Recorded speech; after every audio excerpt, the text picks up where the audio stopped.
저번 주 부처님 출가제일은 법안 스님 18주기 기일이기도 했고, 또 그 삼존불 탱화와 신중탱화, 일로왕 탱화를 모시고 저만식을 모셨는데, 참 그 큰 대웅전 법당에 가득하고도 들어오지 못해서 밖에 계시거나 또 지금 이 법당에 내려와서 계시는 불자들을 목격하면서 참 기뻤습니다. 오늘은 버스 6분 타고 오셨다고 걱정하시던데, 부처님께서는 부다가야 고리수화에서 정각을 이루시고 깨달음의 세계를 설하신 것이 39품으로 이루어져 있는 편연주 화엄경 81권의 화엄경을 보리수화 금강자에서 설하시고 난 후에, 그게 글자 원문만 10조 9만 5,048자로 이루어졌다고 하는 화엄경을, 일승원교 대방광 불화엄경을 설하시고, 그리고 나서 우유죽 한 그릇, 유미죽 한 그릇 얻어잡수시는 구담 고타마 실타르타와 함께 공부하던 고행자들이 타락했다고 떠나버렸거든요. 그 후에 보리수화에서 정각을 이루시기까지 그들은 부처님 곁을 떠나버렸는데, 다 그 5명, 아약, 교진녀 등 5명의 그 수행자들을 찾아서 바라나시 간지스강을 건너서 사르나트 사슴동산 녹야원이라는 곳까지 부처님께서 찾아가셔가지고 거기서 최초 설법을 사제 8정도, 12연기, 6바라밀 이런 법문을 설하시게 됨으로 해서 우리는 아는 척도 하지 말자고 했던 교진녀 등 5명이 최초의 비구가 되고 부처님의 첫 제자가 되었다, 그렇게 전해오고 안 있습니까? 그런데 부처님은 5명을 찾아서 22일간을 걸어서 사르나트 녹야원까지 그들을 찾아서 갔는데, 오늘 한 명 더 오셨는데, 우리는 부처님은 찾아갔지만 여러분들은 오늘 열반제일이라고 절에 오셨잖아요. 그리고 제가 미국을 한 20년 이렇게 인연을 지으면서 느끼는 것은, 잘 사는 사람일수록 시간에 쫓기고 더 힘들고, 그리고 미국이라고 하는 선진국에 사는 것이 보통 일이 아니구나 하는 생각을 가지게 합니다. 아셨죠?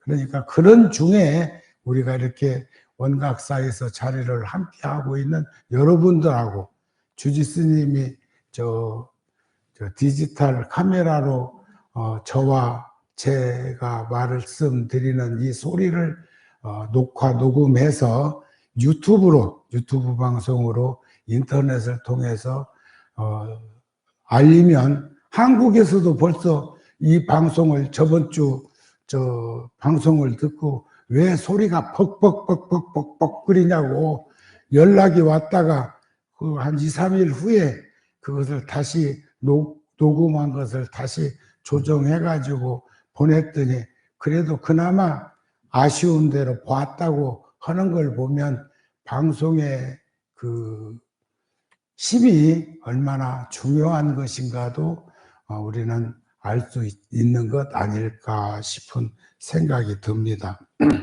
저번 주에는 부처님이 29세 때 출가하신 날이셔요. 29. 오늘은 깨달음을 이루시고 45년 동안 전법 활동을 하시다가 돌아가신 날 2568년 전에 부처님께서 열반하신 날이에요. 그래서 제가 그 인터넷 방송을 통해서 구룡사 열애사 방송을 제가 들여다 보니까 거기는 막 법당에 막 인산인해로 4월 초파일만큼은 많이 안 왔지만 그래도 참 불자들이 많이 온 걸 보면서 대한민국 불자들은 참 복받은 이다. 저렇게 스스럼 없이 부처님 도는 시간을 같이 가질 수 있다는 게 얼마나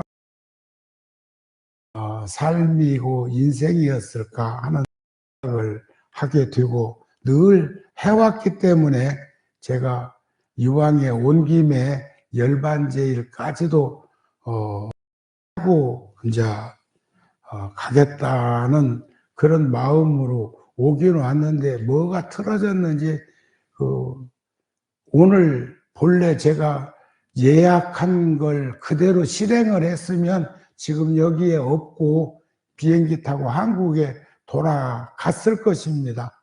그런데 어찌 또 수소문을 해가지고 내일 낮 비행기로 그 자리를 잡아가지고 가서 오늘 여기서 법회를 하고 그리고 저녁에는 맨하탄에 있는 그 조계사 그곳에서 불자들하고 담소 시간을 가질 것인지 아니면 지금처럼 법회도를 해달라고 할 것인지는 모르겠지만 그렇게 이제 하기로 했습니다.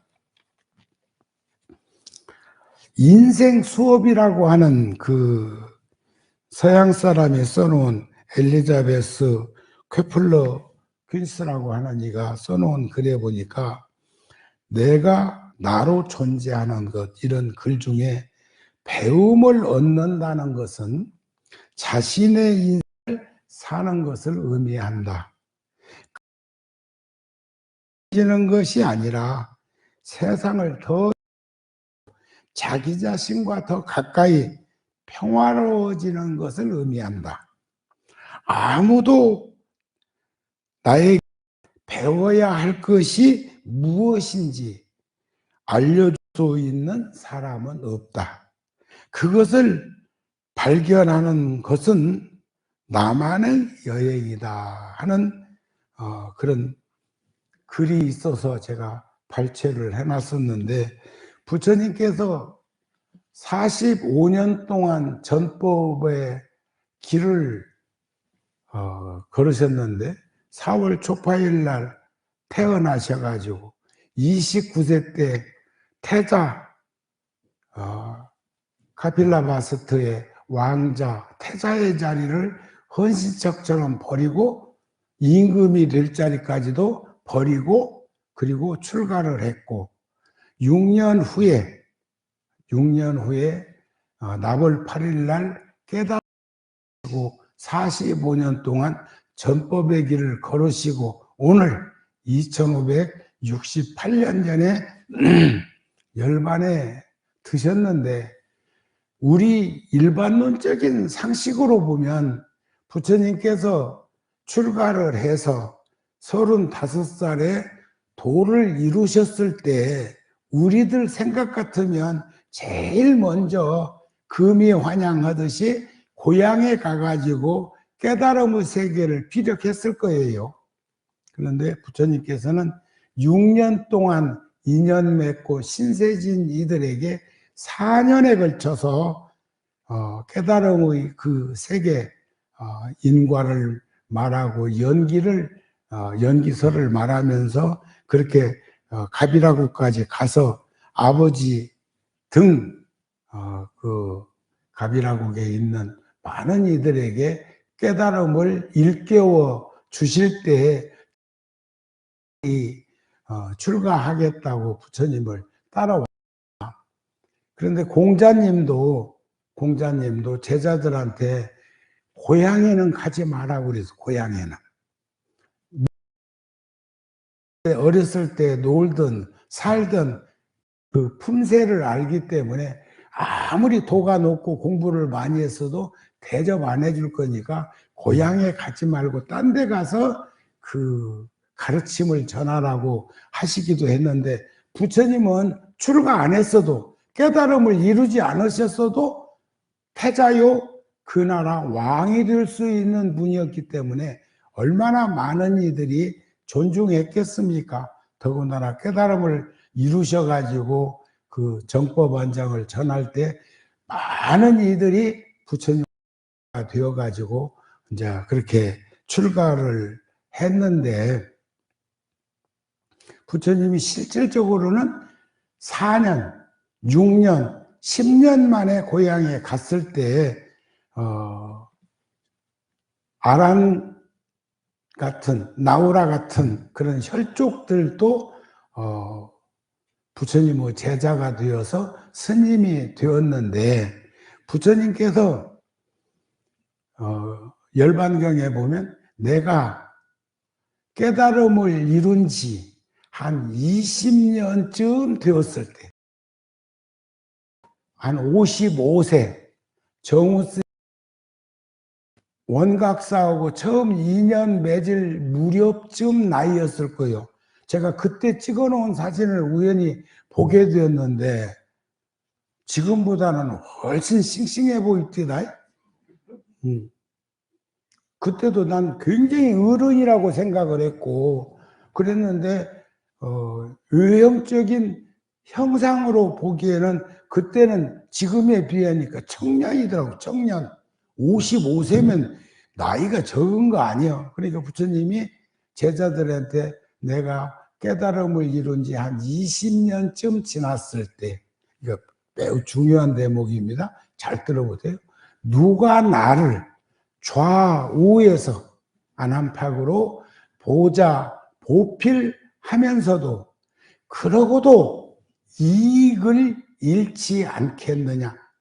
이익을 잃지 않겠느냐. 사람들은 먼 일을 앞장서서 모범으로 살다 보면 자기 인생 무시당하기도 하고 무시하기도 하고 가정 살피지도 않고 이제 그런 것이 더러더러 안 있습니까? 그걸 뭐 봉사니 헌신이니 희생이니 그런 말을 하는데, 부처님은 나를 보자 보필하면서도 그러고도 이익을 잃지 않겠느냐 했더니, 상수제자들이 부처님보다 나이가 많은 스님들이 서로 부처님을 보자 보필하겠다고 하니까 안 되는 이유를 얘기를 해. 아이고, 나도 지금 사람이 필요하다고 그러는데 나보다 나이가 더 먹었는데 누군가가 보살펴 줘야 할 사람들이 있을 건데 어찌 나를 보자 보필하겠다고 하는가. 다 안 된다고 그래. 그러니까 사리불존자, 지혜제일 사리불존자가 관에 정에 들어가지고 부처님의 마음을 읽어보니까 부처님 마음속에 아란존자, 아란, 다문제일 아란존자가 마음에 있어. 그래가지고 아란존자한테 가서 이 얘기를 안 합니까?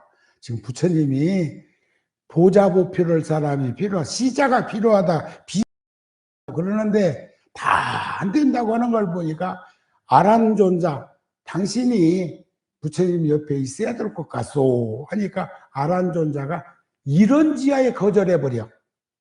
첫째, 출가자는 유지하는 것이 그게 마땅치 않다 그 말이야. 응?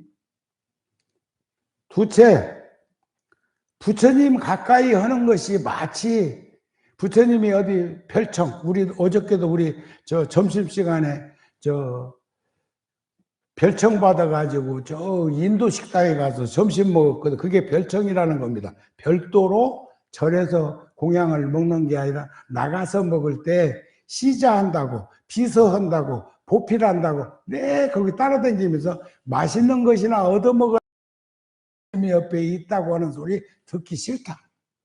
또 이 가사 보면 쪼가리 천쪼가리를 대놨는데 부처님은 그래도 그 시대에도 새 천으로 가사를 지어서 드렸을 건데 아무래도 부처님은 우리보다 옷이 더 많을 거라고 한 생각됩니까? 이제 부처님한테 옷이나 얻어 입으려고 부처님 옆에 있다고 하는 거 아니냐, 뭐 이런 식으로 등등등등등등등. 그 다음에 부처님이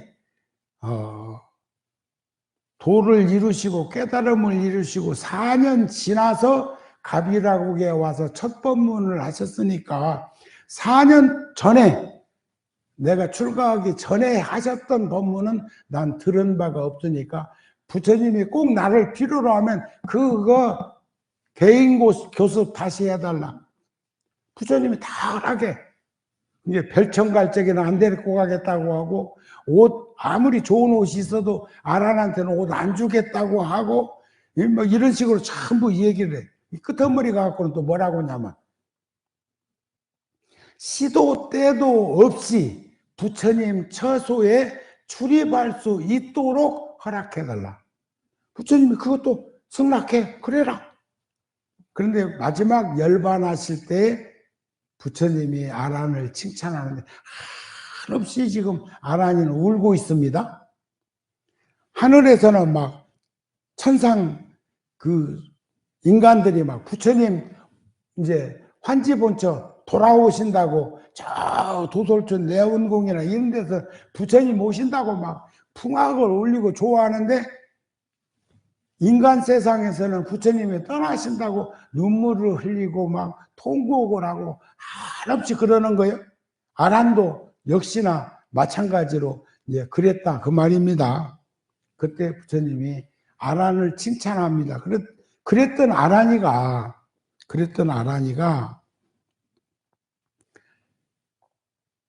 부처님이 열반을 목전에 두고 있는데도 부처님이 여기 이 지역에 오셨고 곧 돌아가신단다 소리를 듣고는 서로 와서 궁금한 거 묻고 그동안 공부하면서 의심난 거 그런 거 등등을 여쭤보려고 부처님한테 막 그냥 구름처럼 몰려드는데 아란존자 등 그 제자들이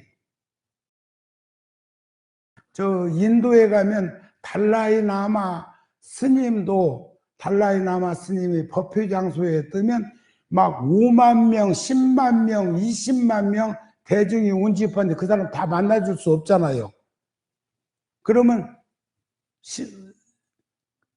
그 보자보필 하는 이들이 시간을 짜가지고 아주 꼭 필요한 사람들을 이제 만나고 이제 그렇게 차도 마시고 하는 시간들을 가지는 것처럼 부처님 계실 때도 그랬을 것이다 그 말이에요. 그때 아란아 나는 이제까지 모든 법을 가르쳤다. 법을 가르치는데 인색해 본 적이 없다. 그러면서도 부처님이 아란하고 담소하는 중에 그런 말이 큰 나무 밑에 가서 나뭇잎파리 하나를 아란 보고 주스라고 그래. 주워가지고 손에 딱 쥐고 있는데 그 이파리를 보고 있으니까 부처님이 뭐라고 하시냐면 아란아 저에 매달려 있는 나뭇잎이 맞냐? 네가 손에 들고 있는 나뭇잎이 맞냐? 하니까 그건 애들한테 물어보도 알아. 근데 그런 자상한 그런 가르침을 주고받는 거예요. 저 나무가 많습니다. 그렇느니라. 내가 45년 동안 법을 전한 것 바닥에 있는 나뭇잎보다 적고 내가 하지 못한 가르침은 저 큰 나무에 달린 나뭇잎보다 많다. 부처님 경전이나 이런 거 보면 세상에 최고의 잔소리꾼이라고 할 만큼 그렇게 다 하셨는데 별 말씀을 다 하셨는데 그런데 여기서 딱 정리하는 거예요. 내가 45년 동안 말한 건 네가 손바닥에 쥐고 있는 나뭇잎보다도 적고 내가 말하지 못하고 지금 떠나야 되는 건 저 큰 거목나무에 이파리보다도 많다. 또 그러기만 한 게 아니에요. 부처님이 중생이 욕심 버리기는 집에서 키우던 강아지 버리기보다 어렵고, 사랑하는 마음을 한결같이 지니기는 놀란 들사슴 품에 안고 붙들고 있기보다 어렵다. 사슴은 놀랜병이 있는데 들사슴은 더겠지요. 집에서 키운 게 아니니까. 그걸 품에 안고 있을 수가 없는 거지, 날뛰어서. 옹색한 마음이란, 인색한 마음이란 마른 완두콩 송곳으로 찌르기보다 어렵다. 이런 비유로 말씀을 하면 훨씬 더 제자들이 쉽게 인식하고 눈이 반짝 뜨이는 일이 많이 있었을 것이다. 그런 얘기 아닐까요? 그러니까 이제 나는 늘 기운이 없다. 80, 그 시대에 80. 내 나이 80이다. 낡아 빠진 수레가 근근히 간신히 움직이고 있는 것처럼 내 몸도 겨우 움직이고 있다. 요 오라도 스님이요, 미국에 한번 다녀가셔갖고 80 넘어가지고 운전 면허증 땄을 때 난리가 났어. 한 번에 땄거든. 그랬는데 막 스님들이 흉을 보니라고 막 정신없었어. 늙은이가 노망 들었는가 보다. 80 넘어갖고 운전 면허증은 따서 뭐 하려고? 근데 나는 그렇게 생각 안 했어. 노스님께서 미국에 오셔가지고 서양 노인들은 걷는 것도 삐쩍삐쩍인데 차만 타면 운전도 하는 그 모습과 나는 멀쩡하게 건강한데 운전 면허증이 없어서 운전 못하는 내 자신하고 한번 동의보감에 있는 내용처럼 시험한 것이 아니었을까. 그래가지고 면허증 한 번 사용하고는 그 후로는 안 썼는데 내가 여쭤봐서 매년 있다가 스님 미국 갔다 오시더니 면허증 땄는데 그 연유가 뭡니까? 동양 노인과 서양 노인의 차이점이 뭔가를 확인해 보고 싶었다. 내가 생각한 게 맞은 거예요. 이해가 되시죠? 그래가지고 이제 바이샬리라고 하는 곳에서 이제 막 수없는 그 제자들이 부처님 오셨다고 하는, 그 이제 부처님이 영축산에서 법화경을 8년간 설법하시고 거기서 수백 리길을 걸어서 여기까지 이제 오신 겁니다. 또 부처님께서 열반에 드신다고 하는 말을 듣고 막 얼마나 많은 이들이 부처님 가까이에 와서 울고 불고 했겠습니까? 그때 아란다야 울지 말아라. 가까운 사람과 언젠가 한 번은 헤어지게 되는 것이 이 세상의 인연이니라. 한 번 태어난 것은 반드시 죽기 마련이다.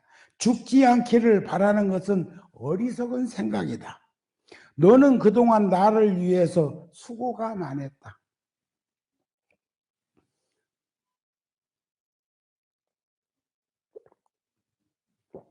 원각사도 지금까지의 원각사가 이루어지기까지 주지스님, 불자님들 얼마나 수고가 많았습니까? 그걸 지금 여기서 열반하시기 직전에 그동안 아란이가 한 20,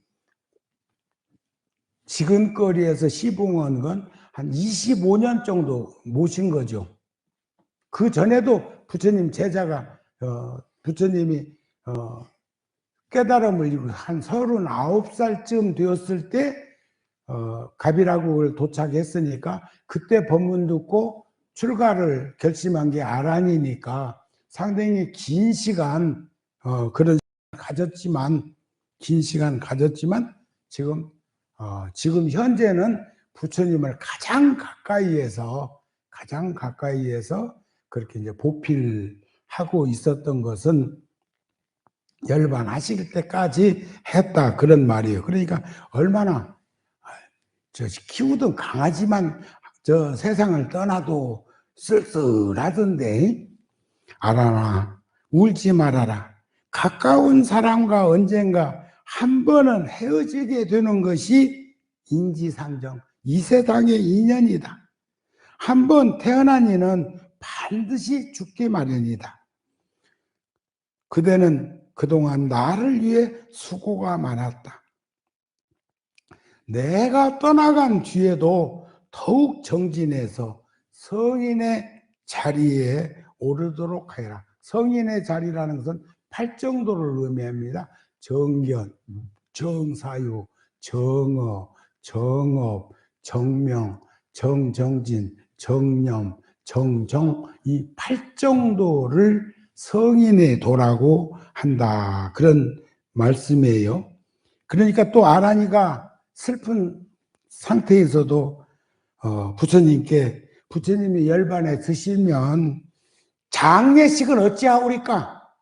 장례식 별걸 다 걱정하네. 그러니까 부처님이 하시는 말씀이 그대들은 출가 수행자들은 나의 장례 같은 것에 상관하지 말아라. 너희는 오로지 진리를 위해서 부지런히 정진해라. 나의 장례는 신도들이 알아서 처리해 줄 것이다. 법안 스님 열반하셨을 적에도 우리도 거기에 함께 했지만은 그 불자들이 나서서 장례 절차 다 해가지고 화장해 드리고 했잖아요.